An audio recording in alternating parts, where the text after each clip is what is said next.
Ay, good day mga mamin sir, mga kabi. So, karon mga mamin sir, natay i-unbox bali katong kini Okiko Black Pearl nabot na mga mamin sir.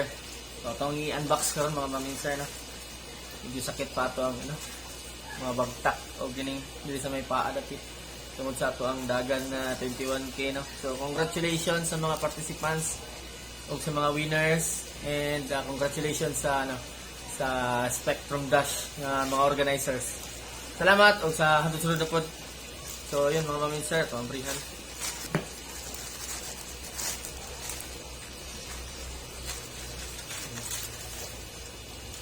Guwapo gila siya.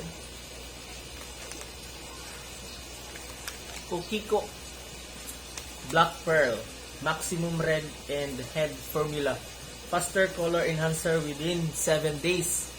So nasi astaxanthin. So sulayan na to na yung mga mamin sir. At the same time, ato gyapon siyang ihumol diri sa ato ang ato ang Birdsman Probiotics. So mao man ni ang ingon sa sa breeder good na iyahang naanad or iyahang pellets bago na ko siya gikuha no. Mao ni ang pagkaon dito sa breeder. So kini siya XL na. XL. So atong sulayan, then at the same time karon sa goldfish naghumol pug ko. Gihumol na ang ilahang pellets diri sa Birdsman Probiotics. So sulayan po na itong effect, and then diri sa sa Okiko medyo gid siya. Mo ni ang Okiko, mo ni ang Black Pearl. Platinum, Okiko Platinum and Okiko Black Pearl. Mas pula para sa kuha, mo makita ko sa video. Magkuha ta. So ayun, mo ni mga mamin sir ang Black Pearl, then mo ni Okiko. Abrit ta.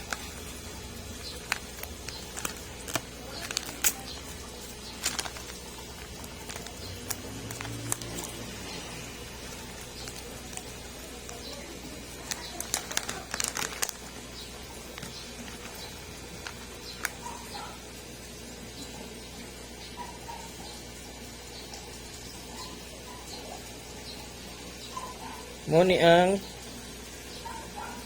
sa Black Pearl.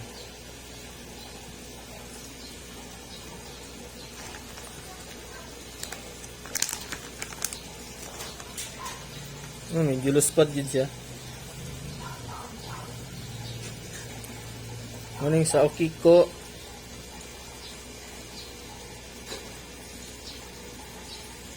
Yung sa Black Pearl. Mas ano siya, kung makita lang niya sa personal, mas kuan din siya, dark na siya color. Mas dark siya, kaya naman siya astaxanthin.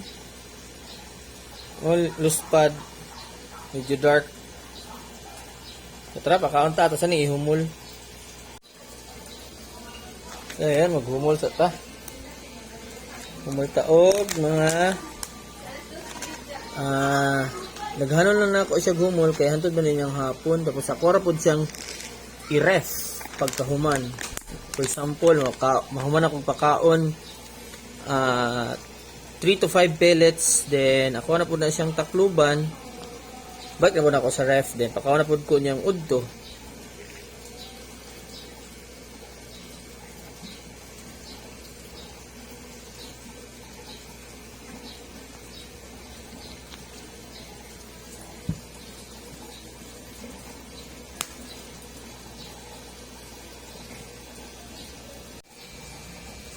So ayun mga mamin sir, nakahumol na ta.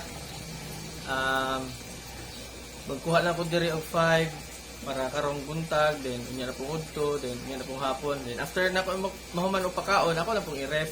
And then after 1 week, unsam na karon Monday, January 27. So after 1 week, tanaw na to ang ang effect. So bali tanaw sa to isda karon. Let's go. So mao ni siya karon mga mamin sir, tanaw na to kung sa effect ani niya. After 1 week, medyo goods kayo ang iyang ulo. Dibalik na gid iyang ulo mga mamin sir. Then tara na to ayang color. Dako na gid sa mga mamin sir. Iyang color ani after 1 week. Basta overall, tanaw na to yung overall after 1 week. Buyag na gid siya. Buyag. Yan. Naku, siya gulo. So, tara, magpakaon na ta. Ayan, pakaon na ta sa iya. Nagbunikag.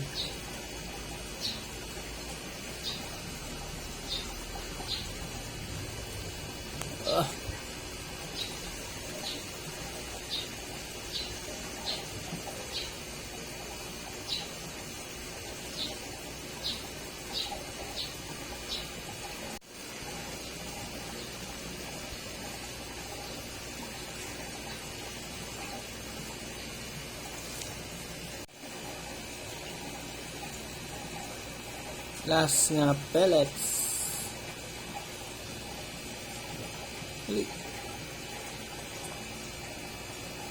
Ayan. So yan mga maminser, bali abutan na to ang 1 week. Ito na to ang result. Then kini sobra ako ni siyang i-ref. Sabay po ni ako po ning i-ref. And then medyo goods did kayo ang effect food no sa kining okay ko itong daan platinum. So katong na flower horn po ko dati mao po ni ang ginagamit. So naa may mga bag-o. So kini na po natong gamiton karon di mao may advice sa sa breeder. So sulay na to ni hantod 1 week og unsay resulta. I-ref na to ni. Og mao lang kato mga minser no. Salamat sa inyo ang pag-uban-uban sa akong video, pagtan-aw perminti sa akong gina-upload na video, mapadagan man na diya, binuang man na diya, isda man na diya. Nagyapon mo katanaw sa akong reels. Salamat jud kayo mga minser. Og balik na po tag training pohon kay na po tay umabutay nga dagan karong April 6 pohon. So kita-kits na po ta dito mga kusgan nga runner. Og hangtod sa sunod. Dalay ko na Dios.